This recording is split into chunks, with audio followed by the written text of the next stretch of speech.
Le béton était froid sous mes pieds, une sensation glaciale qui remontait le long de mes jambes, malgré le jean trop grand que j'avais enfilé à la hâte. L'odeur ici, dans le sous-sol de ce qui devait être le domaine Morrow, était un mélange écœurant d'humidité, de poussière et d'une anxiété palpable. Je regardais Sophie ligotée sur une chaise métallique, son visage ravagé par le maquillage coulant, les larmes et la rage. Ses cris résonnaient contre les murs sans âme, des plaintes perçantes qui parlaient de sénateurs et de répercussions. Et moi, je me tenais derrière Julien Moreau, essayant de me fondre dans son ombre immense, le cœur battant à tout rompre. Comment j'en étais arrivé là, exactement? C'était un peu comme un mauvais rêve dont on ne se souvient que par fragments, des images vives, mais sans ordre logique. L'Obsidienne, ce restaurant de luxe où un plat coûtait plus que mon loyer mensuel, me semblait à des années-lumière. Pourtant, c'est là que tout avait basculé, n'est-ce que pas? Ou peut-être que ça avait commencé bien avant, avec cette pile de dettes, de factures d'hôpital pour maman, qui n'arrêtaient pas de grossir. Je faisais des doubles services depuis des semaines, mes pieds me tuaient, mes yeux piquaient de fatigue, mais je n'avais pas le choix. Enzo, dis à ces animaux de me détacher. Mon pain! Sophie hurlait, sa voix brisée par l'indignation et la panique. Elle me jeta un regard empoisonné, reconnaissant la serveuse du restaurant. Vous l'avez amenée ici? Elle ment, Enzo. Elle est juste jalouse de ma beauté, de ma richesse. Je sentis le regard de Julien sur moi. Un regard intense, indéchiffrable. Je ne me rappelais pas si j'avais vraiment compris tout ce qu'il se passait quand j'étais encore à l'Obsidienne. Tout s'était déroulé si vite. Je me souviens seulement d'une sorte de brume rouge. Ou non, c'était le parfum de Sophie mélangé à l'odeur du dessert de Pierre qui m'avait alerté. Je ne sais plus vraiment. Je crois. C'était mardi ou peut-être mercredi, la semaine avant la confrontation au Ritz, je pense. Non, attends, c'était de la même nuit. Oui, c'était de la même nuit. Mon Dieu, ma tête. Les souvenirs se bousculent comme des dominos. Je me revois dans cette salle à manger luxueuse, le parfum d'huile de truffe et de bougies en cire d'abeille planant dans l'air. Et la tension. Toujours cette tension suffocante autour de la table des Morrow. Julien impénétrable dans son costume sombre. Sophie à ses côtés, la blondeur parfaite et le sourire trop lisse. Et puis, il y avait Pierre, ce petit garçon de 6 ans, perdu dans son fauteuil en velours, les jambes qui balançaient. Il avait la même chevelure sombre que son père, et cette expression sérieuse, presque mélancolique, qu'aucun enfant ne devrait avoir. Sophie avait insisté pour que le chef prépare une mousse au chocolat spécial pour Pierre, avec une garniture de noisettes. Je me suis dit que c'était bizarre, le chef Henri n'aimait pas les requêtes spéciales. Mais quand Sophie est revenue de la cuisine, traînant derrière elle un jeune serveur avec un plateau argenté, et qu'elle a elle-même posé le bol devant Pierre, j'ai senti quelque chose clocher. C'était le protocole, ça ne l'était pas. Où ça l'était, je ne sais plus. Tout était si bizarre. Et puis, il y a eu ce scintillement, juste sur le bord du bol, là où la petite cuillère reposait. Un résidu subtil, presque invisible, comme un grain de sucre égaré. N'importe qui d'autre n'y aurait pas prêté attention. Mes 2 ans d'école d'infirmière, même si les dettes m'avaient forcé à abandonner, ça vous apprenait des choses. Je connaissais la poussière crayeuse des pilules de dioxine écrasées, ce contraste avec le chocolat noir. Je connaissais la mort quand je la voyais. Pierre a pris sa cuillère. Sophie le fixait, ses mains agrippées à la nappe, ses jointures blanches. Elle ne respirait presque plus. Elle attendait qu'il meure. L'horreur m'a frappé comme un coup de poing physique. Sans réfléchir, sans calculer les risques de me jeter sur un homme qui, disait-on, avait tué 3 hommes avec un simple stylo plume, j'ai couru. Arrêtez. J'ai hurlé, ma voix déchirant le silence lourd du restaurant. Pierre a sursauté, la cuillère à quelques centimètres de ses lèvres. La tête de Sophie s'est relevée, ses yeux emplis d'une rage froide. Qu'est-ce que ça veut dire? Je me suis jeté sur la table, pas juste pour faire tomber le plat. J'ai balancé la cuillère de la main de Pierre et le chocolat a éclaboussé le costume impeccable de Julien. Le restaurant est tombé dans un silence de mort. Puis, le clic d'un cran de sûreté a résonné. Julien se tenait debout, un pistolet noir mat à la main. Il ne visait pas moi, mais sa main protégeait son fils. Qu'avez-vous dit?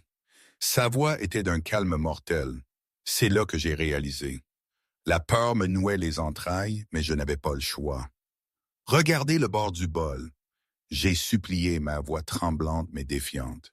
Ce n'est pas du sucre. Ce sont des comprimés écrasés. Elle est allée à la cuisine pour les y mettre. Sophie, évidemment, a nié, hurlant aux mensonges et aux calomnies.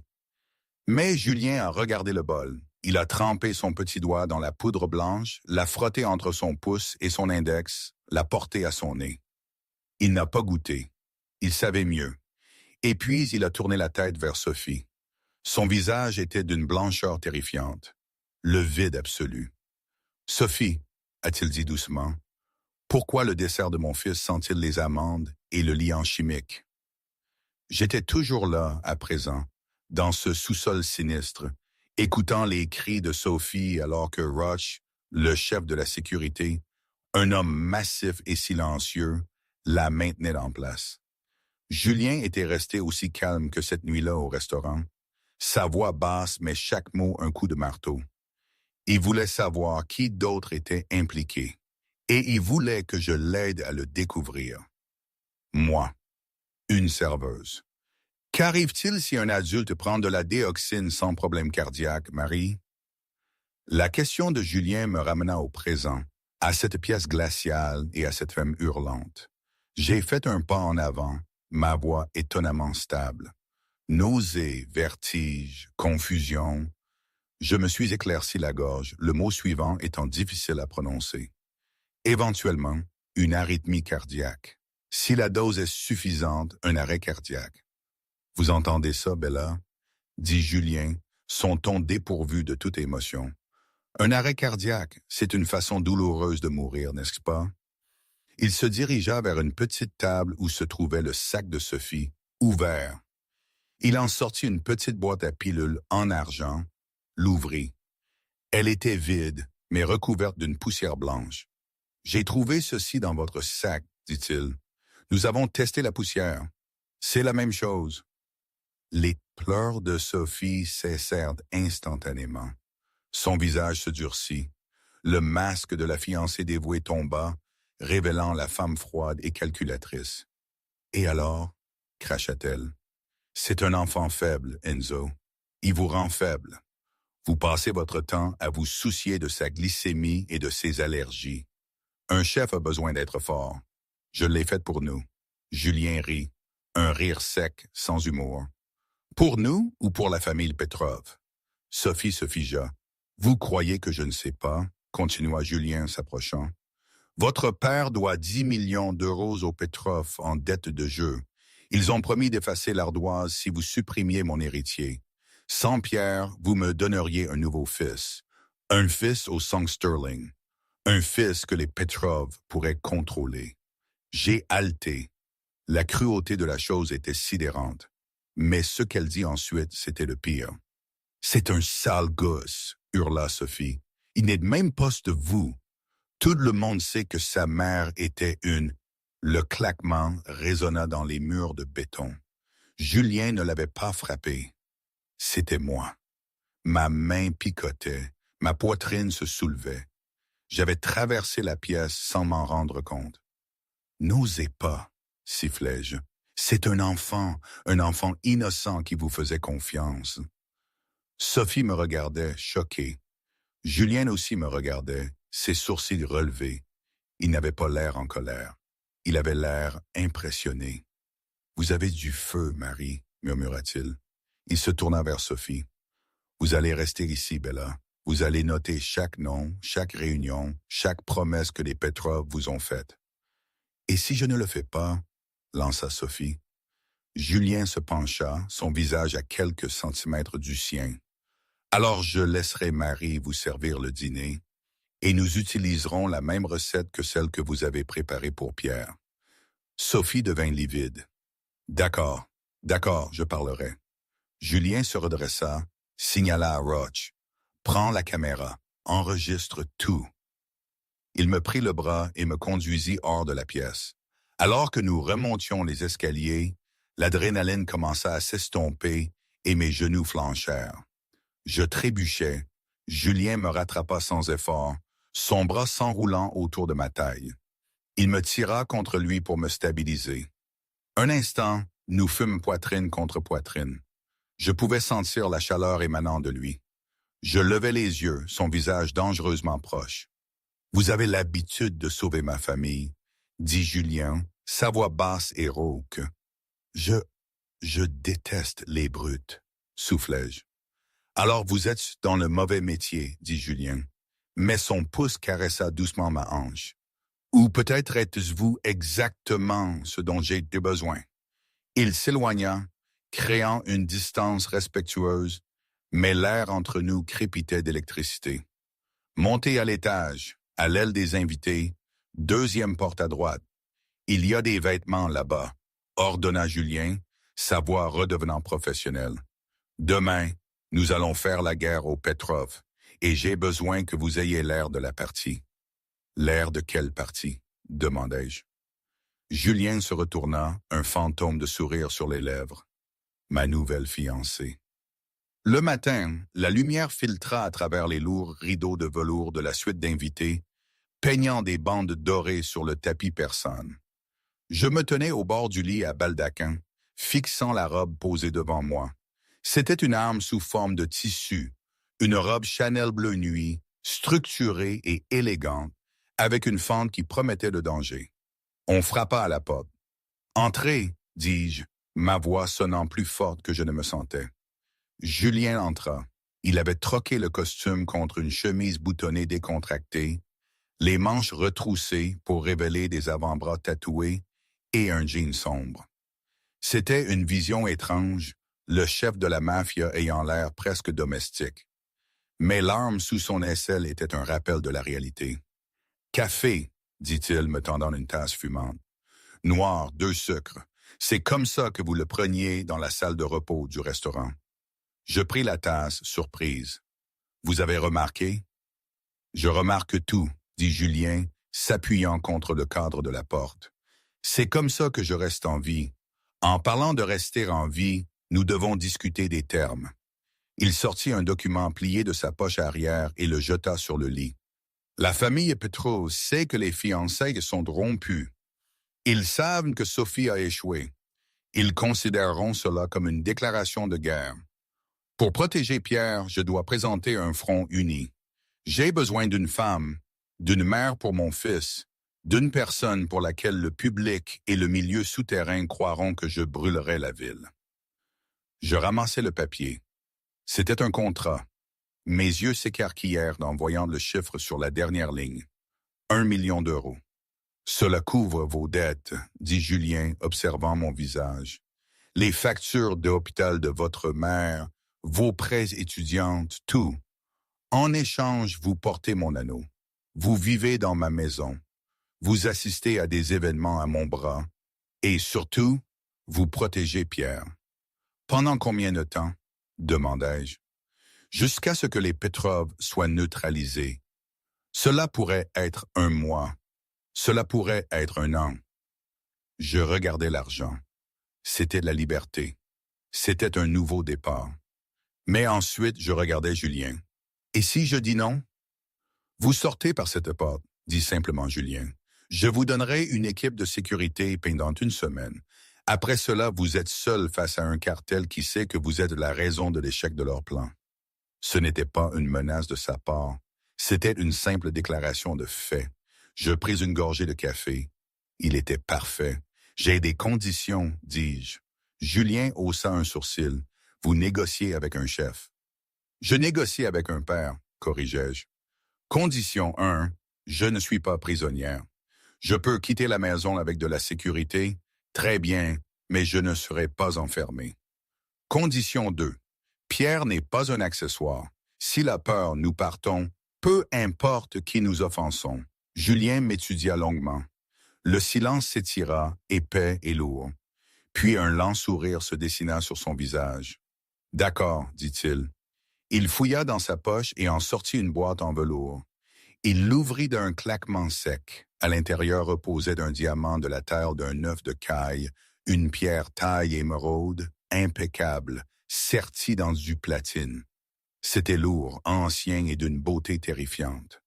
La bague de la famille Moreau. « Donnez-moi votre main, ordonna Julien. J'étendis ma main tremblante. Julien fit glisser l'anneau sur mon doigt. Sa peau était rugueuse, cailleuse, mais son toucher étonnamment doux. Il ne lâcha pas ma main immédiatement. « Le gala est ce soir, dit Julien, son pouce effleurant mes jointures. Les Petrov seront là. Le gouverneur sera là. La presse sera là. Vous devez les convaincre que vous êtes la femme de ma vie. » Je levai les yeux vers ses yeux sombres et intenses. « Et comment je fais ça? » Julien s'approcha, envahissant mon espace personnel, jusqu'à ce que je sente la chaleur émanant de sa poitrine. En me regardant comme si vous étiez la seule à savoir où sont enterrés les corps. « Papa! » La voix brisa le sortilège. Nous nous séparâmes. Pierre se tenait dans l'embrasure de la porte, serrant un ours en peluche. Il avait l'air petit et pâle. « Pierre, dit Julien, sa voix s'adoucissant instantanément. « J'ai fait un cauchemar, murmura le garçon. Le chocolat. » Je n'attendis pas Julien. Je traversai la pièce et m'agenouillai devant le garçon. « Le chocolat est parti, Pierre. Tout est parti. Et tu sais quoi? Je parie que le chef peut faire des crêpes. Des crêpes sûres. Je les ferai moi-même. Tu veux m'aider? » Pierre regarda son père pour avoir la permission. Julien hocha la tête, un regard de profond soulagement traversant son visage. « D'accord, » murmura Pierre. Il prit ma main, la main portant la bague à 1 million d'euros. Julien les regarda marcher vers la cuisine. Pour la première fois depuis la mort de sa femme il y a 4 ans, la pierre froide du manoir ressemblait un peu à une maison, mais il savait que la chaleur était dangereuse. Cela lui donnait quelque chose à perdre. « Maman, ici je dois faire une pause. Tout ça, cette situation avec Julien, le contrat, la bague, c'était juste surréaliste. Je veux dire, réfléchissez un instant. Une serveuse lambda, criblée de dettes, qui se retrouve propulsée dans la vie d'un chef de la mafia comme sa fiancée. En France, on aurait dit que j'étais tombé sur la tête ou que j'étais dans un film de série B. Qui aurait pu croire une chose pareille? C'était tellement absurde que ça en devenait presque crédible. Comme si le destin, ou une sorte de déesse du chaos, avait décidé de jeter les dés et de voir ce qui allait se passer. Je me souviens d'avoir regardé mon reflet ce soir-là dans la glace, la robe bleue, ce diamant obscène qui scintillait à mon doigt, et je ne me reconnaissais pas. C'était qui cette femme? Elle n'était pas Marie Dubois, la fille qui rêvait d'être infirmière et de mener une vie tranquille.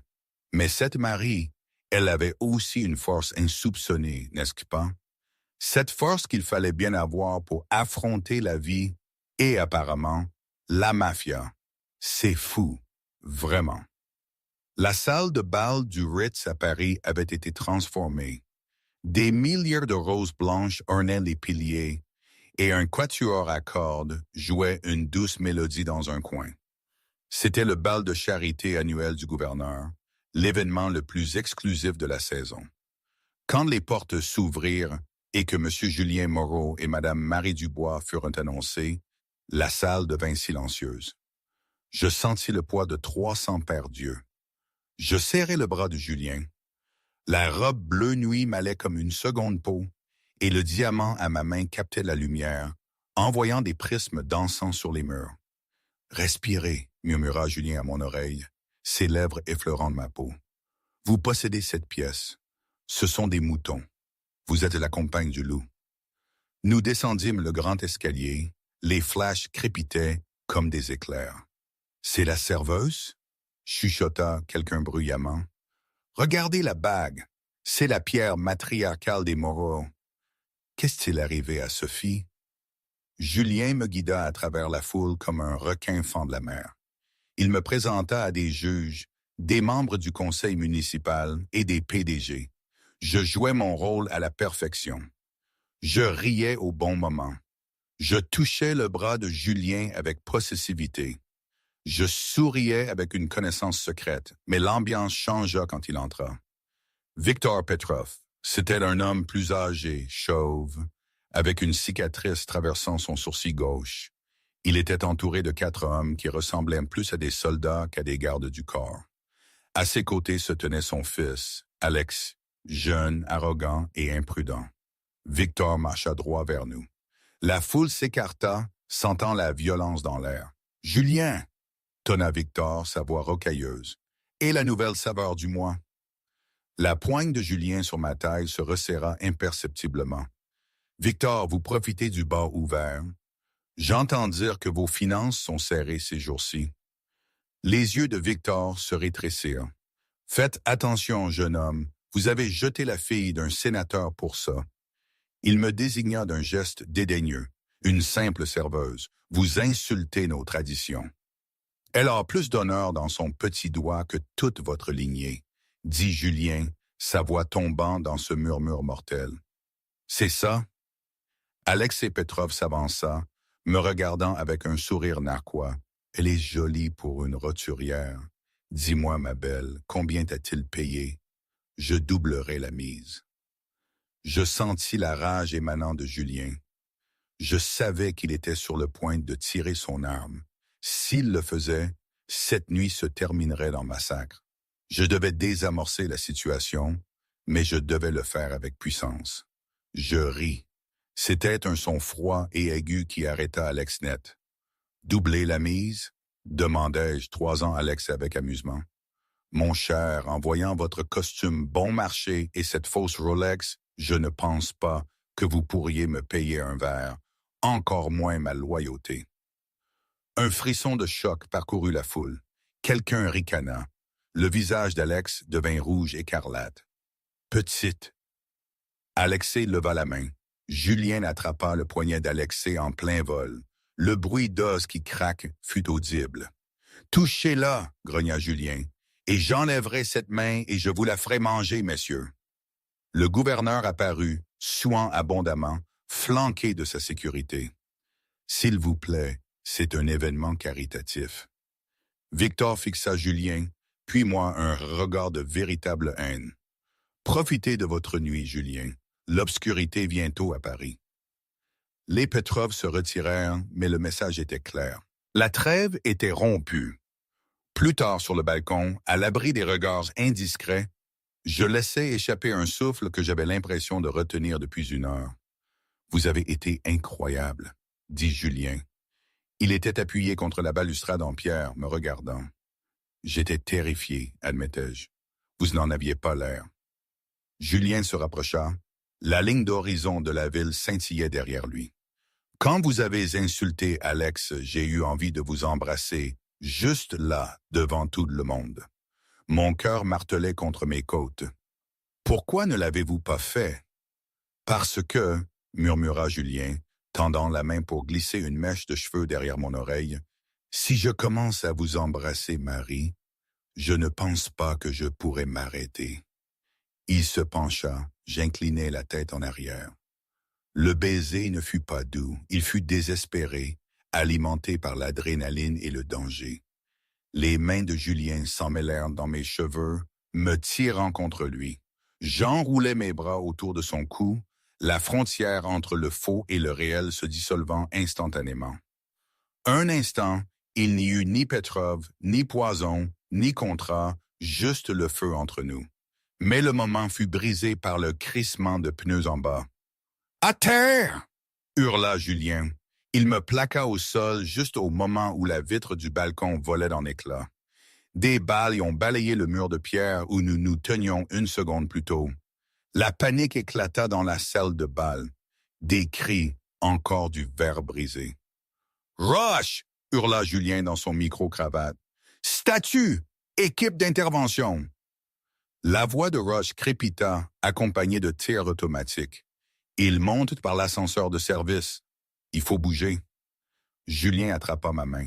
Courez, ne lâchez pas ma main. Nous se sprintâmes à travers le chaos de la salle de bal. Les invités se cachaient sous les tables. Julien se déplaçait avec une précision militaire, tirant 2 coups sur un homme armé qui avait fait irruption par les portes de la cuisine. L'homme tomba. Nous atteignîmes l'escalier de secours. Julien ouvrit la porte à coups de pied. Nous dévalâmes 3 étages, les poumons en feu. Quand nous atteignîmes le quai de chargement, une camionnette noire s'arrêta en grinçant devant nous. La porte latérale s'ouvrit, mais ce n'était pas Rush. C'était Alexei Petrov, tenant un fusil d'assaut. « Surprise !» sourit Alex. Julien me poussa derrière un pilier de béton juste au moment où Alexei ouvrait le feu. Les balles ébréchèrent le béton.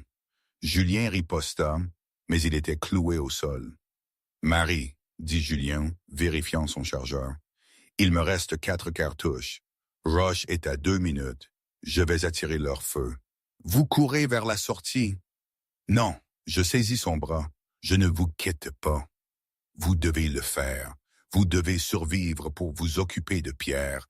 Pierre a besoin de son père. » criai-je. Soudain, une réalisation me frappa. Le quai de chargement. J'avais déjà travaillé pour des traiteurs dans cet hôtel. Je savais où se trouvait le système de suppression d'incendie. C'était à 3 mètres, sur le mur opposé. « Couvrez-moi, dis-je. »« Quoi? Non. » Je n'écoutais pas. Je m'élançai de ma cachette.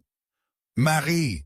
hurla Julien, se levant et tirant à l'aveuglette sur la camionnette pour les distraire. Je glissais sur le sol gras, des balles ricochant autour de mes pieds. J'atteignis le levier rouge et le tirai de tout mon poids. Whoosh! De la mousse chimique et de l'eau sous haute pression explosèrent des buses du plafond. La visibilité tomba à 0 instantanément. Le sol devint une patinoire. « Mes yeux !» hurla Alex alors que la mousse chimique lui frappait le visage. Julien ne perdit pas une seconde. Il se déplaça à travers la brume blanche comme un fantôme. 2 coups de feu retentirent, puis le silence. Je m'assis contre le mur, frissonnante, trempée de mousse. Une ombre émergea de la brume. « Julien !» Il était indemne. Il s'approcha de moi, rengaina son arme et me prit dans ses bras comme si je ne pesais rien. « Vous êtes, » haleta Julien, pressant son front contre le mien, « la femme la plus folle que j'ai jamais rencontrée. »« C'est un compliment ?» dis-je en claquant des dents. « C'est le plus grand honneur que je puisse donner, » dit Julien. Le SUV blindé de Rush rugit dans le quai de chargement un instant plus tard. Mais alors que nous montions dans la voiture, le téléphone de Julien sonna. Il répondit. Son visage devint gris. Le sang se retira de ses lèvres. « Quoi ?» demandai-je terrifié. « C'est Pierre ?» Julien laissa tomber le téléphone. Il me regarda, ses yeux remplis d'une douleur si profonde qu'elle ressemblait à la mort. « Rush, il dit que la maison sécurisée a été compromise. Il ne voulait pas de nous. L'attaque à l'hôtel était une distraction. »« Julien, ils l'ont, » Julien murmura. Victor à Pierre. Le domaine Moreau était en état de siège, transformé en salle de guerre. Des cartes couvraient la table à manger. Des hommes armés jusqu'aux dents se tenaient à chaque fenêtre. Julien faisait les 100 pas, un tigre en cage. Il n'avait pas parlé depuis 1 heure. « Nous avons un emplacement, » dit Rush, entrant dans la pièce. Il avait l'air mal en point, un bandage autour de la tête. Une usine de conditionnement de viande abandonnée dans le quartier industriel. C'est l'ancien territoire de Victor. « Nous y allons maintenant, » dit Julien, saisissant un gilet pare-balles en Kevlar. « C'est un piège, patron, » prévint Rush. « Ils veulent que vous veniez. Ils vous tueront dès que vous entrerez. »« Je m'en fiche, » dit Julien, attachant le gilet. « C'est mon fils. »« Je viens, » dis-je. J'avais enfilé un pantalon tactique noir et une veste sombre. « Absolument pas. » Julien se tourna vers moi. « Vous avez déjà assez fait. Vous avez failli mourir ce soir. »« C'est mon fils aussi, » dis-je. Les mots planèrent dans l'air. Peut-être pas par le sang, mais je l'aime. et je suis la seule à pouvoir m'approcher d'eux sans qu'ils tirent à vue. Qu'est-ce que vous voulez dire? Je suis le maillon faible, expliquai-je. Je suis la civile. Si j'y vais avec un drapeau blanc en demandant à voir le garçon, ils riront. Ils me laisseront entrer pour se moquer de moi. Ils ne me verront pas comme une menace. Marie, ils vous tueront. Pas si vous êtes juste derrière moi, dis-je. Je m'approchai de lui et posai mes mains sur sa poitrine. Faites-moi confiance, Julien, comme je vous ai fait confiance. Julien ferma les yeux, sa main couvrant la mienne. Si vous êtes blessé, je ne... Il se tut. Allons chercher notre garçon. Scène du sauvetage de Pierre vue par Roach. Pour moi, Roach, chef de la sécurité des Morrow, cette mission à l'usine d'abattage de viande, ce n'était pas juste un boulot. C'était personnel. Quand le boss m'a dit que le petit Pierre avait été pris, j'ai senti mon estomac se tordre. Ce gamin, je l'avais vu grandir. J'avais fait son service de sécurité à l'école. Je lui avais raconté des blagues stupides. C'était ma famille. Alors, quand cette serveuse, Marie, cette femme que le patron venait de fiancer en vitesse pour les affaires, a dit qu'elle venait d'aussi, j'ai failli exploser. Mais quand elle a expliqué son plan, ma gueule est restée fermée. Elle avait raison. Elle n'était pas une menace pour les Petrov. Ils la sous-estimeraient. Et si j'avais une règle, c'était ça. Jamais sous-estimer quiconque, surtout pas ceux qui semblent faibles. On s'est positionné. Moi et mon équipe, on était sur le toit, prêts à descendre. J'ai vu Marie s'avancer dans la pièce principale, les mains levées. Mon cœur battait la chamade, même le mien.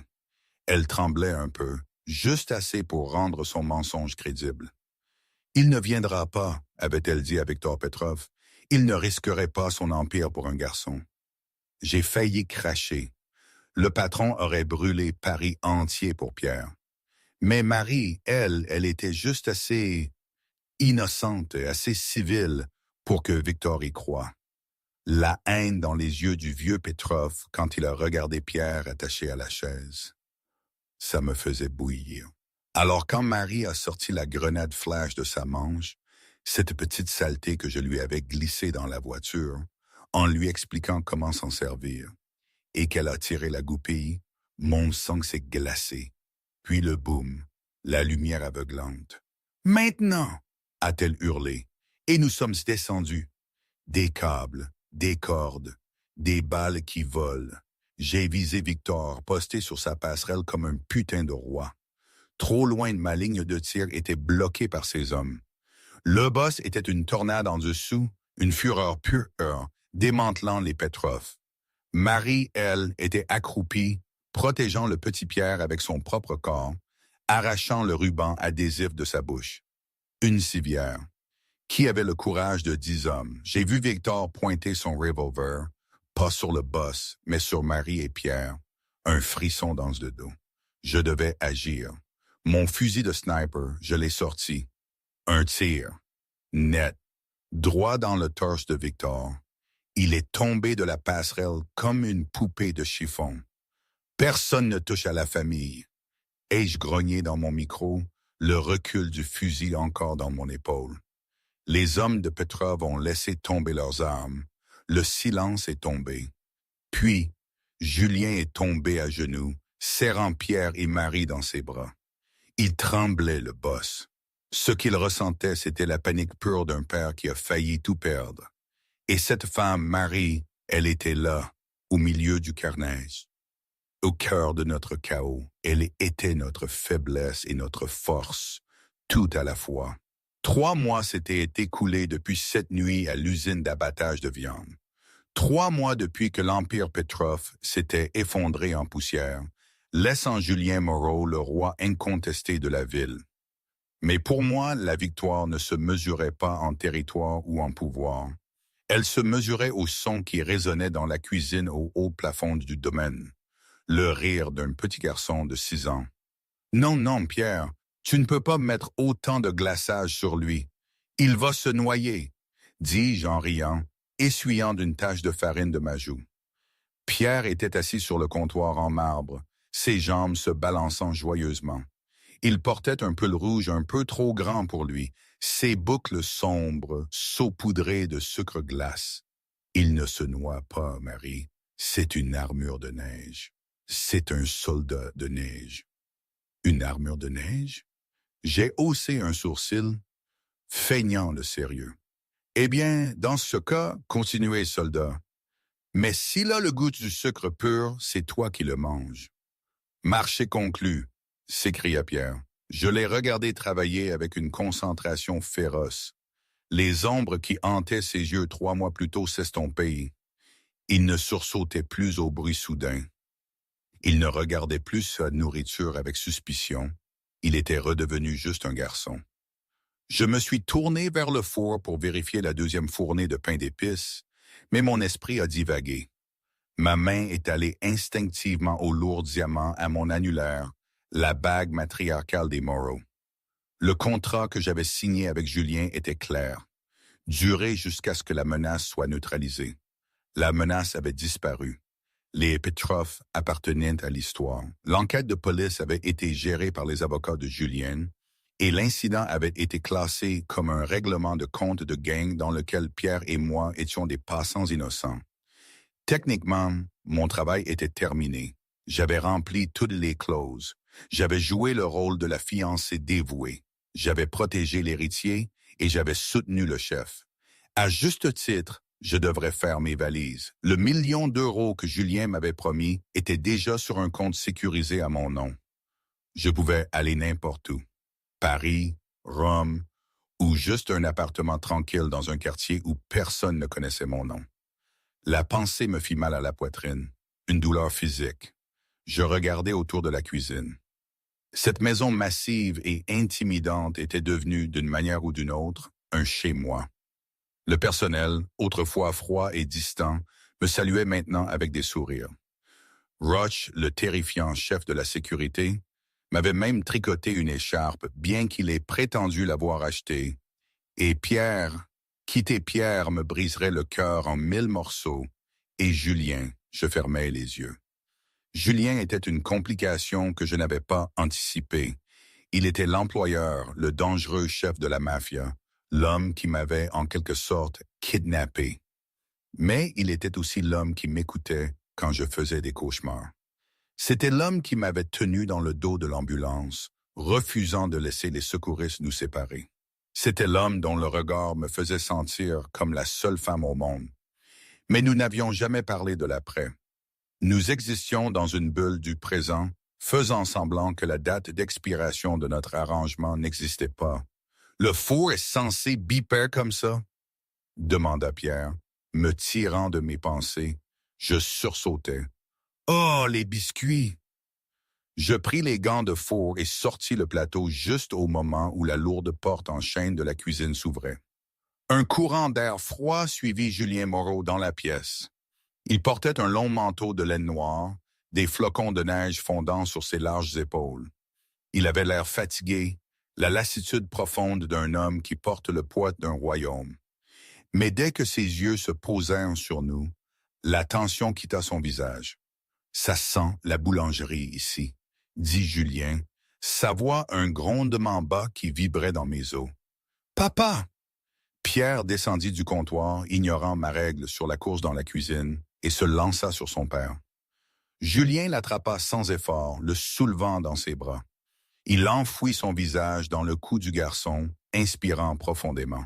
« Hé, Léonino, tu as gardé du sucre pour les biscuits ou tout est sur ta chemise? »« C'est une armure de neige, » déclara fièrement Pierre. « Marie m'a aidé. » Les yeux de Julien se levèrent pour rencontrer les miens par-dessus l'îlot de cuisine.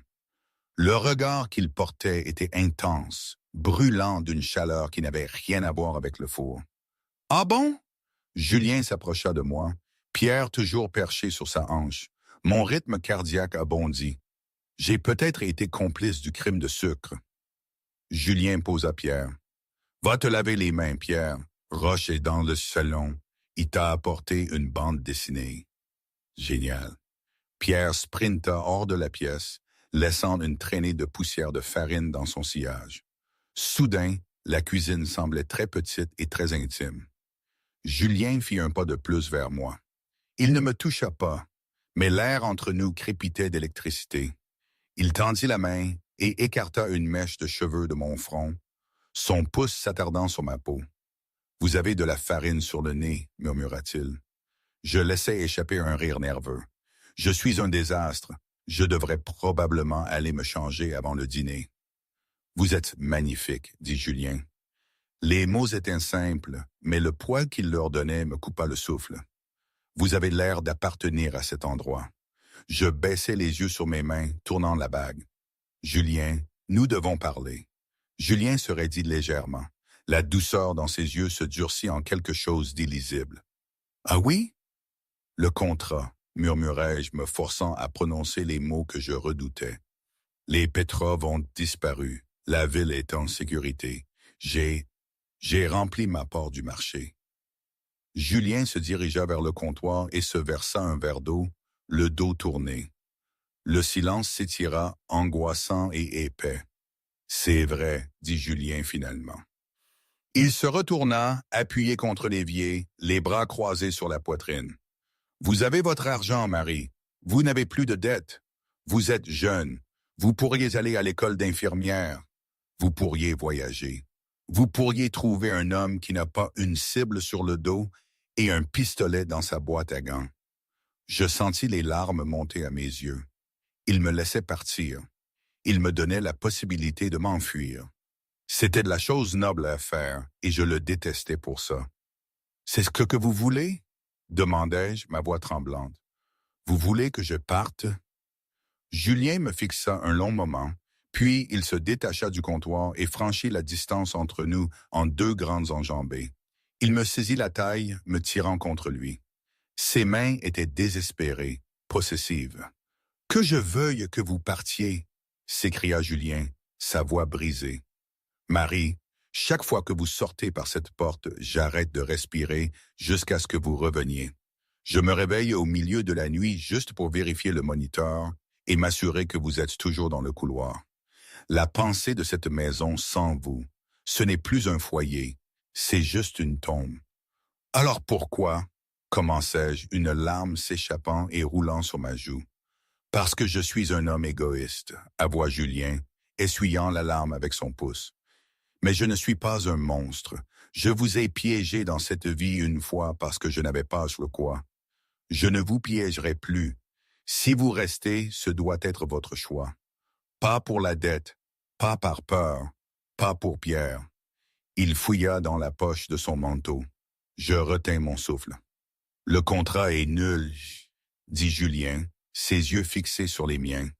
Je l'ai brûlé ce matin. Il sortit sa main. Il ne tenait pas un document. Il tenait une petite boîte en velours noir. « Je veux négocier un nouvel accord, » dit Julien doucement. « Un accord à vie. » J'ai haleté, mes mains volant dans ma bouche. Julien ouvrit la boîte. À l'intérieur se trouvait une bague. Ce n'était pas l'énorme et ostentatoire héritage Moreau que je portais actuellement, symbole de pouvoir et de devoir. Celle-ci était délicate, un anneau en platine avec un diamant taille radiant qui captait la lumière comme une étoile. Elle était élégante, moderne et personnelle. C'était une bague pour une femme, pas un symbole de statut. « Terme 1, récita Julien, sa voix rauque d'émotion. « Vous restez, pas dans la chambre d'amis, dans ma chambre, dans mon lit, dans ma vie. » Je laissa échapper un sanglot étouffé de rire. « Terme 2, continua Julien s'approchant. Vous me laissez passer le reste de mes jours à essayer d'être digne de vous. Vous me laissez vous protéger, pourvoir à vos besoins et vous adorer comme vous le méritez. » Et terme 3, chuchotai-je. Julien tomba sur un genou. Le roi de Paris, l'homme qui faisait trembler les sénateurs, agenouillé sur le sol de sa cuisine dans une pile de farine renversée. Terme 3, vous devenez Marie Moreau pour de vrai, pas pour la presse, pas pour la famille, mais pour moi, parce que je vous aime, Marie. Je vous ai aimé dès l'instant où vous m'avez crié dessus dans ce restaurant. Vous avez sauvé la vie de mon fils, mais vous avez sauvé mon âme. Il leva les yeux vers moi, vulnérable et ouvert d'une manière que le monde ne verrait jamais. Voulez-vous signer le contrat? Je regardais la bague, puis l'homme. Je pensais au danger. Je pensais aux armes et aux nuits tardives et à la peur. Et puis je pensais à la façon dont il regardait Pierre, à la façon dont il tenait ma main, à la façon dont il m'avait fait me sentir en sécurité quand le monde brûlait. Je tombais à genoux devant lui, ignorant la farine, et je pris son visage dans mes mains. J'ai une contre-offre, souris-je à travers mes larmes. Les yeux de Julien s'écarquillèrent légèrement. Oh, pas de date d'expiration, dis-je. Pas de clause d'échappatoire. Vous êtes coincé avec moi, Julien Moreau. Pour toujours. Julien laissa échapper un souffle qui ressemblait à un mélange de soulagement et de joie. J'accepte. Il fit glisser la bague sur mon doigt, remplaçant le lourd héritage par la promesse d'un avenir. Puis, il m'embrassa. Ce n'était pas le baiser ostentatoire du gala, ni le baiser désespéré du quai de chargement. Il était lent, profond et rempli d'une promesse d'éternité. Il avait le goût du café, de l'air d'hiver et de l'amour. Vous êtes dégoûtant. Nous nous séparâmes en riant. Pierre se tenait dans l'embrasure de la porte, la bande dessinée oubliée dans sa main, ses mains couvrant ses yeux bien qu'il regardât à travers ses doigts. « Pierre, viens ici », commanda Julien, tendant d'un bras. Pierre accourut et se jeta dans la pile, nous serrant tous les deux. « Marie reste ?» demanda Pierre, levant les yeux vers son père. « Oui, Pierre, » dit Julien, embrassant le haut de la tête de son fils, son bras se resserrant autour de moi. « Elle reste, elle ne partira jamais. »« Bien, » décida Pierre, « parce qu'elle a promis de faire le pistolet à glaçage, et on ne peut pas rompre une promesse. »« Non, » dis-je, posant ma tête sur l'épaule de Julien, regardant les deux garçons qui étaient devenus mon monde entier.